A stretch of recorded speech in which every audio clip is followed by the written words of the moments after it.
I'm Elaine Harding. Welcome to my blog .stampwithelaine.com.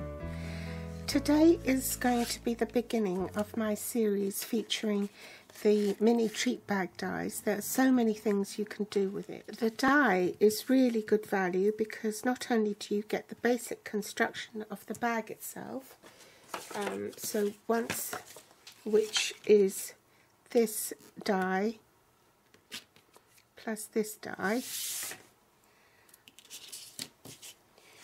So that are the two pieces cut. So you fold that flap and put some sticky strip on it, and then it goes in, it's concealed onto the front panel.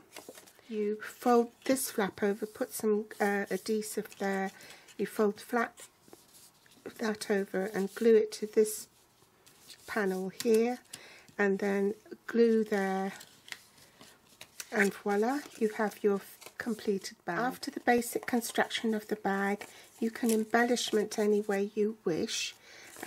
Stampin' Up also has other dies. You can cut a doily using the designer series paper, and here I've used some of the dies provided with the set to embellish my bag with. Today we're going to be using the die to make this little shirt card. So out of the mini treat bag set, you will need the front of the bag die and the back panel die, 2 sheets of 6x6 DSP. This is from the Something Borrowed designer series paper. This is an unusual set of designer series paper because there are 12 sheets in a pack, as you know, but instead of 2 designs of each, they've only got 3 designs but 4 sheets of each paper. Big Shot, a magnetic platform if you have one. If not, you can just use the multi-purpose platform. The base cutting plate. Place your cardstock on top. Now, if you have a pattern, just make sure that when you cut the back panel, that the paper is oriented in the same direction. So then you place the die on top, followed by the top cutting plate, and now I'm ready to run it through the Big Shot. You repeat the process for this smaller back piece.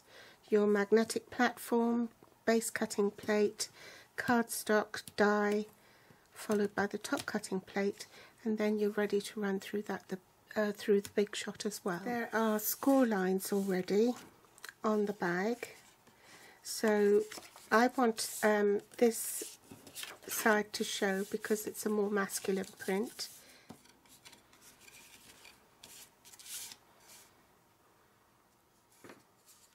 Then you need the trimmer, and let's zoom in.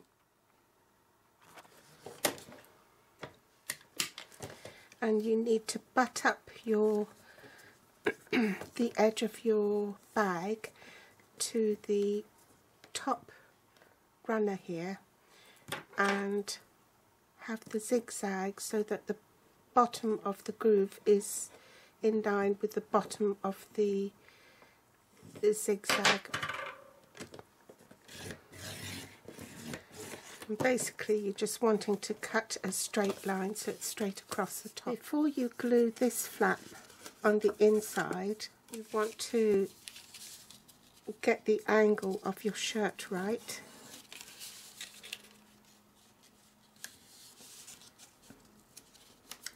So fold the collar back, and this will give you a guide as to how far you place your glue. So now you're ready to glue that down. So you pop a bit of glue there and a bit of glue on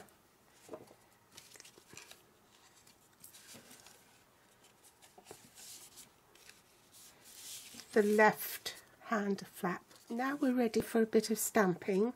So you need a card mat for the inside of your card, and Cajun Craze cut at 4.5 by 3.5, which is 11.5 centimetres by 9 centimetres, and the Whisper White is 4.25 by 3.25, which is 10.8 by 8.2 centimetres across. The stamp set I'm using is BYOP, which stands for Buy Your Own Present. All my children are grown up, and most of the people I buy things for, actually I send money, so this is a perfect set for me. The stamps I'm going to be using will be the Happy Birthday, Thought You'd Like to Spend Your Day Spending. So the inks I'm using are Cajun Craze and Sahara Sand. First I'll use the Happy Birthday with Sahara Sand. Then I'm using Sahara Sand with this other sentiment. Then I'm going to swap back and stamp the spending in Cajun Craze. Ready to pop that onto our card.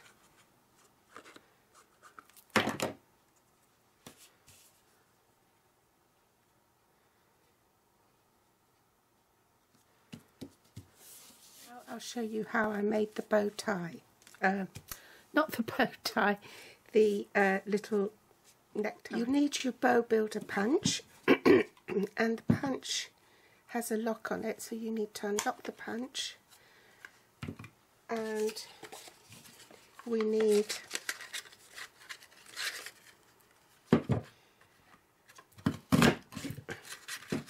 we don't need that one, but we do need one of the tails, and we need another of this section here.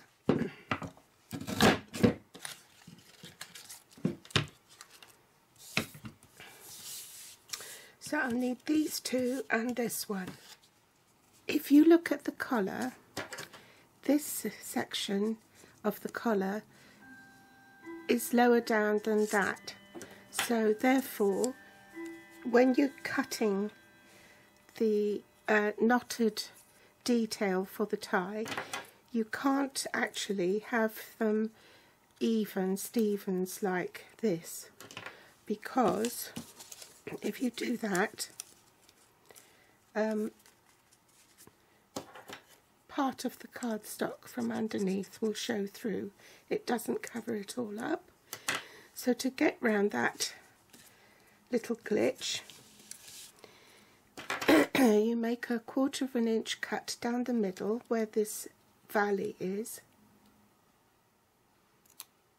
and you only cut down on the right facing you a V. Okay, so when you turn it round the right way, it should look like this. It's got a divot cut out of it, and theoretically speaking, that I haven't cut it deep enough, so I'll have to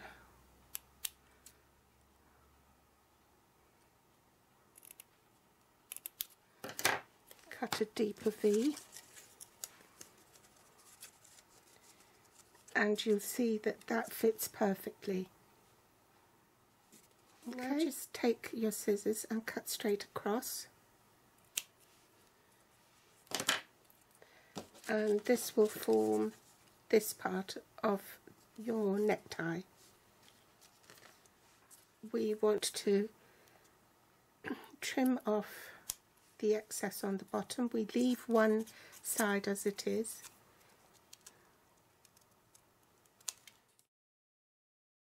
Then I'll need my sponge dauber, Cajun Craze, and just daub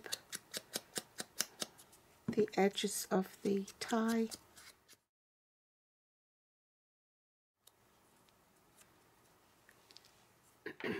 Now this is the front where you've sponged it, so you want to flip it over on the back, attach a glue dot to the front of this necktie, pop it along there, at a slight angle, not too much, and then pop a bit of glue dot on the other tie, and that goes on the back of this, just slightly skew if, so you can see both, and then a glue dot behind that, plus a glue dot on these two sections.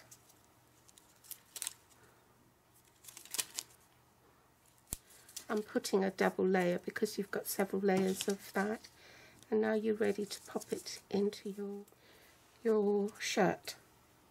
For an additional bit of detail,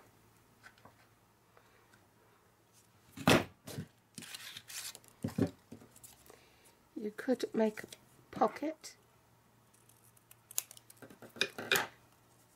Just fold it down 1/4 inch. Use my sponge dauber.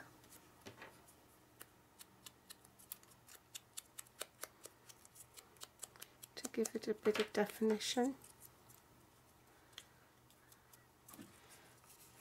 Bit of Tombow glue on the bottom to fold the flap down. A bit of glue in the centre.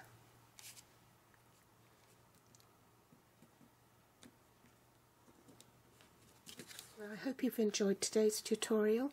You will find all the supplies I used available at my online store, which you can find here at blog.stampwithelaine.com.